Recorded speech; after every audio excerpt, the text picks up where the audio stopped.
हिंदी नाटक the last पंच। दृश्य 7। मंच पर चमेल चमेली और प्रीत का प्रवेश। तीनों मंच के मध्य भाग में आते हैं। प्रीत सामने कहीं दूर देखती है, फिर चमेल और चमेली की ओर मुड़कर, लीजिए वो आ रही है धूल उड़ाती हमारी कार। चमेली विंग की ओर देखकर, बेटी अब ज़रा पीछे मुड़कर देख। प्रीत और चमेल दोनों घूमकर पीछे देखते हैं। प्रीत अनायास उसके मुखमंडल पर भय की रेखाएं उभर आती हैं। उसके मुख से निकलता है, वो बस वाले लड़के। चमेली यहाँ सुनसान में हमारे पीछे ही उतर गए थे और हमारा पीछा कर रहे हैं। प्रीत इनके इरादे ठीक नहीं लगते, बस में भी धमकी दे रहे थे। चमेली मुझे भी ऐसा ही लगता है चमेल, तो इनको दिखाऊं अपने हाथ। चमेली रहने दो, भीम नहीं हो कि अपने हाथ दिखाओगे। उन मुस्टंडों का हाथ पड़ गया तो हड्डी पसली तुड़वा कर बैठ जाओगे। बुढ़ापे में टूटी हड्डी पसली जल्दी जुड़ती भी नहीं। प्रीत छोड़िए अंकल, अपनी कार आ गई, बैठकर निकल चलते हैं। चमेली ठीक कहती है बिटिया रानी, चलो कार में बैठो और निकल चलो यहाँ से। तीनों का मंच से प्रस्थान।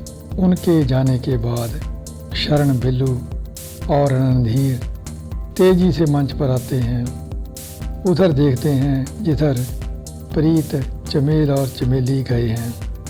सभी के चेहरे पर परेशानी के भाव। उनमें से शरण अपने साथियों को देखता हुआ शरण निकल गए। बिल्लू और हम फंस गए। जिस बस से उतरे शहर जाने वाली वो आखिरी बस थी और शहर यहाँ से होगा लगभग 20-25 किलोमीटर दूर। रणधीर, हमें बस में से उतरना ही नहीं चाहिए था। अब अगर कोई ट्रक या कार वाला ना मिला, हम तो पड़ गए मुसीबत में। शरण, हम तो अब क्या करेंगे? रणधीर, हाँ, शहर कैसे जाएं? शरण, पैदल चलकर ही जाना पड़ेगा। बिल्लू, पैदल चलकर? शरण, क्यों, कभी पैदल नहीं चला? बिल्लू, मैं तो शहर को भी बाइक पर जाता हूँ। शरण, अब पैदल मार्च करके देख ले। चलो, अब वक्त गंवाने का कोई फ़ायदा नहीं, चलो शहर की ओर। तीनों का मंच से प्रस्थान। मंच पर पुनः चमेल और प्रीत का प्रवेश। सभी के चेहरे पर परेशानी के भाव। चमेल प्रीत से, बेटा ये ड्राइवर कार ठीक कर देगा? प्रीत, पीछे भी कार खराब हो गई थी, इसी ने ठीक की, अब भी लगता है ठीक कर देगा। चमेली, वो क्या कहते हैं, किस्मत की खूबी देखिए, टूटी कहाँ कमांद। 2-4 हाथ जब के लबे बाम रह गया। शहर 2 किलोमीटर रह गया था और कार खराब हो गई। चमेल, मशीनरी का कुछ पता चलता है? चमेली, आज का दिन ही खराब गया। चमेल, तुम्हें तो पहले ही कहा था कि उन लड़की वालों के यहाँ जाने की ज़रूरत नहीं थी। वो जब हमारे यहाँ आए थे तो आनाकानी कर रहे थे, लेकिन तुम्हें अपने सपने पर भरोसा था। चमेली, मुझे तो लगा था सुबह सुबह जो सपना आया था वो सच होकर रहेगा। चमेल, तो हो गया सच। कहती थी सासू माँ ने सपने में आकर दर्शन दिए हैं और कहा है, जाओ आज तुम्हें तुम्हारी होने वाली बहू रानी मिलेगी। चमेली, पर जो सपना मैंने देखा था वो थोड़ा बहुत तो सच हुआ ही। चमेल, क्या सच हुआ बताना तो। चमेली, मैंने तुम्हें सोच कर बताया था ना कि हम कहीं जा रहे हैं जहाँ एक लड़की के पीछे 3 गुंडे पड़ गए हैं। प्रीत की ओर इशारा करके, तो इस लड़की के पीछे वो लड़के पड़ गए थे कि नहीं? चमेल, तुमने तो ये भी कहा था कि सामने से हमारा लाडला मोटरसाइकिल पर आता है और उन लड़कों की धुनाई करता है। कहाँ है हमारा लाडला? चमेली, क्या पता आ ही जाए चमेल, और वो 3 लड़के जिन्हें हम पीछे छोड़ आए हैं वो भी प्रकट हो जाएंगे। इस पर चमेली निरुत्तर सी हो जाती है। प्रीत, जो अब तक उनकी बातें सुन रही थी, चमेली की ओर मुड़ती है और पूछती है, प्रीत, आंटी कहते हैं सुबह सुबह का सपना लगभग सच ही हो जाता है। क्या यह बात सच है?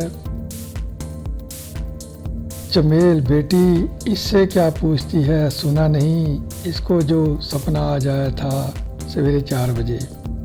वो फुस पटाखे की तरह फुस हो गया। चमेली, कुछ तो सच हुआ और कभी कभी पूरा सच भी हो जाता है। प्रीत, सच हो जाता है? चमेल, बेटी लगता है तुझे भी आज सुबह कोई सपना आया था। प्रीत, हाँ एक आया था सपना। चमेली, क्या सपना था? प्रीत, जैसे आबादी से दूर मुझे एक बुढ़ा बुढ़ी मिले। बुढ़ी ने अपने गले से एक सोने की चेन उतारी और मेरे गले में डाल दी। चमेल, कहीं वो बुढ़ा बुढ़ी बेटा हम ही तो नहीं? प्रीत, मैं सपने में उनका चेहरा पहचान नहीं पाई।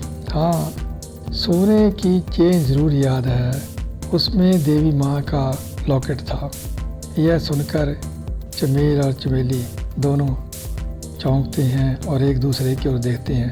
चमेली प्रीत की ओर मुड़कर, देवी माँ का लॉकेट, फिर अपने गले में पहनी चेन प्रीत को दिखाती है, बोलती है, कहीं वो चेन यही तो नहीं? प्रीत खुशी से उछलती हुई, अरे यही तो थी, तो सपने में आपने मुझे चेन पहनाई थी।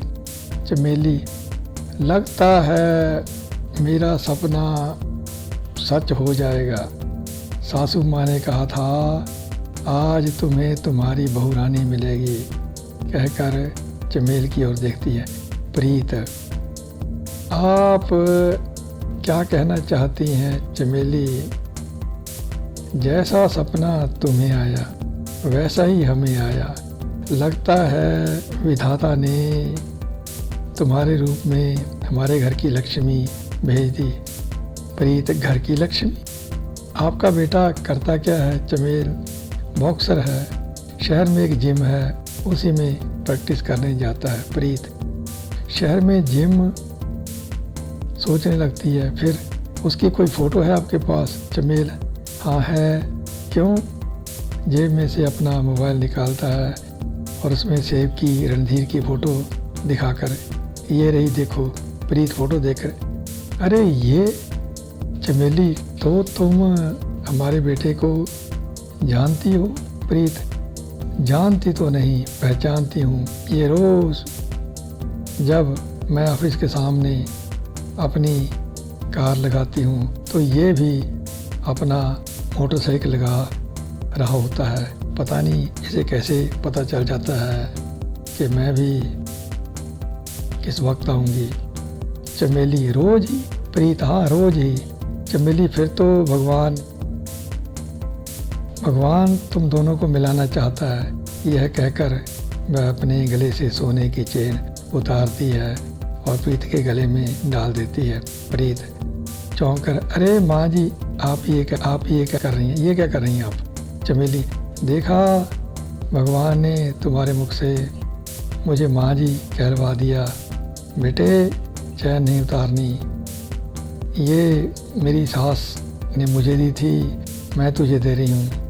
तभी विंग में से सीताराम का प्रवेश। सीताराम, विजयी मुस्कान चेहरे पर लाकर प्रीत से बोलता है, मैडम जी आपकी कार ठीक कर दी। प्रीत, अरे वाह कमाल कर दिया तुमने। फिर चमेली की ओर मुड़कर, चलिए माँ जी।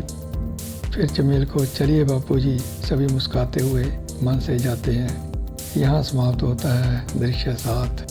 पाठ कहेंगे कल को, तब तक नमस्कार नमस्कार।